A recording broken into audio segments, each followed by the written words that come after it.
This is my second top camp summaries, and this one is going to be about the scariest solo wild camp that I've done, and it was in the Sculptor's Cave on the Murray coast back at the start of November.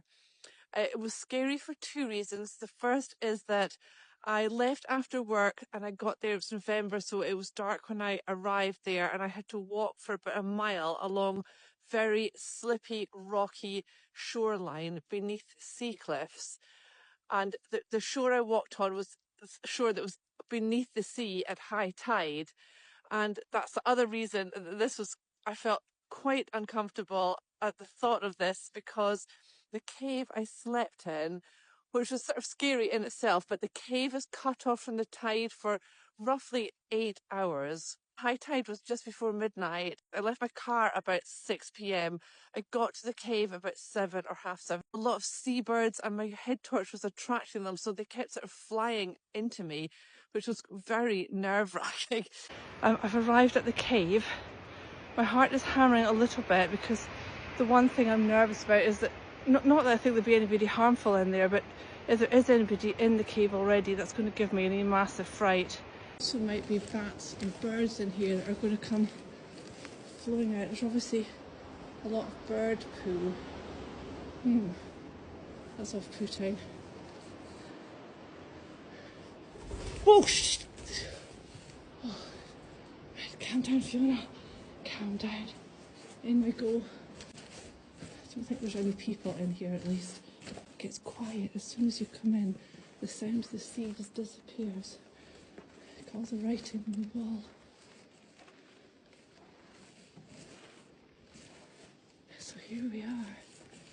That was very nerve-wracking, but once I got in, I got my fire pit lit, I got my tea lights out, and the cave, in a remarkably short space of time, started to feel kind of homely and cheery. Within about an hour of me getting there, I knew that it was really too late for me to leave, and that made me feel uncomfortable, because every camp I've done, and I've done 47 wild camps now since I started, I always go into it with the attitude that, well, I may be uncomfortable, I might not like it, and if for any reason I'm not enjoying it, I will just pack up and go home.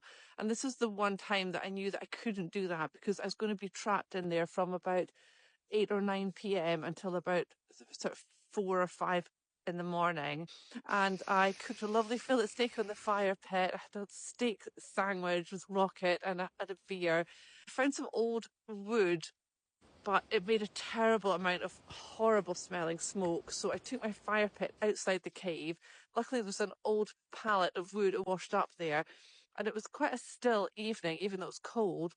And I just sat for, I think, 2 or 3 hours on my little cave veranda watching the sea get closer and closer.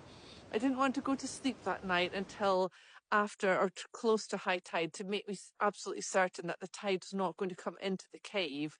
I had a relatively good sleep in the cave, and it was my alarm that woke me up at, like, I think it was 5:30 or 6 in the morning, because I wanted to be absolutely certain I would get out at low tide. And it feels very desolate. The entire area is under the sea at high tide.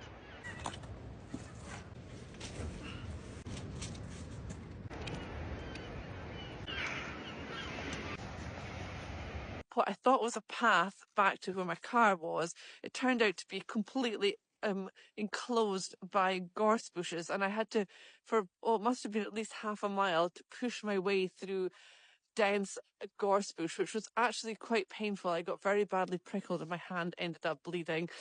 I felt very proud of myself that I did it. And although aspects of it were scary, and it wasn't the most comfortable night because the cave was very dusty, and I felt like I was maybe inhaling dust, and I had inhaled quite a lot of smoke from the fire inside the cave. On the whole, it was a fantastic experience, and I actually would like to go back there.